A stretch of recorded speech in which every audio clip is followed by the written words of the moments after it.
আসসালামু আলাইকুম। লাস্ট ভিডিওতে আমরা অ্যারের টেক মেথডটা সম্পর্কে জানার চেষ্টা করেছিলাম। এই ভিডিওতে আমরা চেষ্টা করব অ্যারে র্যাপ মেথডটা সম্পর্কে জানার। শুরুতে আমি ARR ক্লাস থেকে র্যাপ মেথডটা নিয়ে নিচ্ছি। এই র্যাপ মেথডটা মূলত ইনশিওর করবে এই জিনিসটা যে আমরা যে রেজাল্টটা পাবো এইটা মূলত একটা অ্যারে।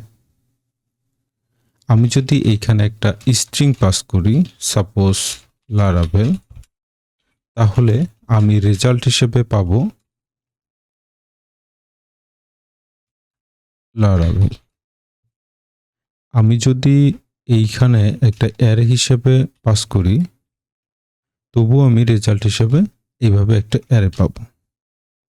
তো আমরা দেখার চেষ্টা করি যে এইটা আসলে এইভাবে রেজাল্টটাকে দিচ্ছে কিনা। আমি এইটাকে একটা রেজাল্ট নামের ভেরিয়েবলের মধ্যে নিয়ে নিলাম এবং আমি ডিডি করে দেখার চেষ্টা করি যে এইটা আসলে কি রিটার্ন করতেছে।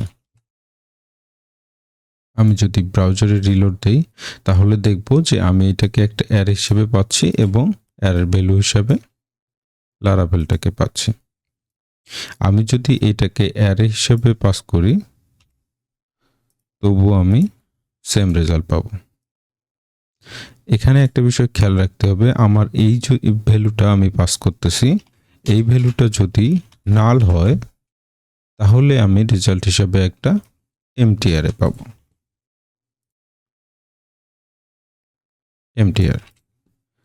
এখন আমরা যদি এইটার ইমপ্লিমেন্টেশন দেখার চেষ্টা করি,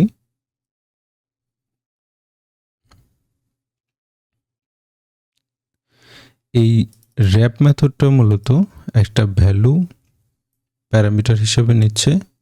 প্রথম কন্ডিশনে এখানে চেক করে দেখা হচ্ছে যে আমরা যে ভ্যালুটা পাস করেছি এই ভ্যালুটা নাল কিনা। ইজ নাল দিয়ে চেক করা হচ্ছে যে ভ্যালুটা নাল কিনা। যদি নাল হয় সেক্ষেত্রে এখান থেকে একটা এমটি অ্যারে রিটার্ন করা হচ্ছে। যদি নাল না হয় তাহলে চেক করে দেখা হচ্ছে আমরা যে ভ্যালুটা পাস করেছি এইটা অ্যারে কিনা। যদি অ্যারে হয় তাহলে সেম ভ্যালুটাকেই রিটার্ন করে দেওয়া হচ্ছে, এবং যদি অ্যারে না হয় সেক্ষেত্রে অ্যারে দিয়ে র্যাপ করে ভ্যালুটাকে পাঠানো হচ্ছে, যার কারণে আমরা এখান থেকেও একটা অ্যারেই পাচ্ছি।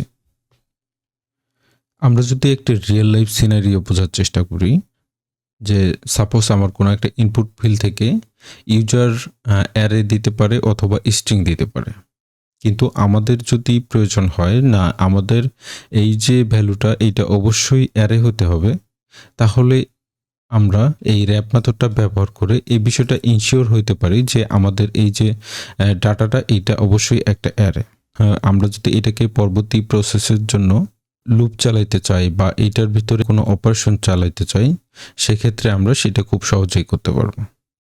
আশা করি ভিডিওটা সবার উপকারে আসবে। ধন্যবাদ ভিডিওটা দেখার জন্য।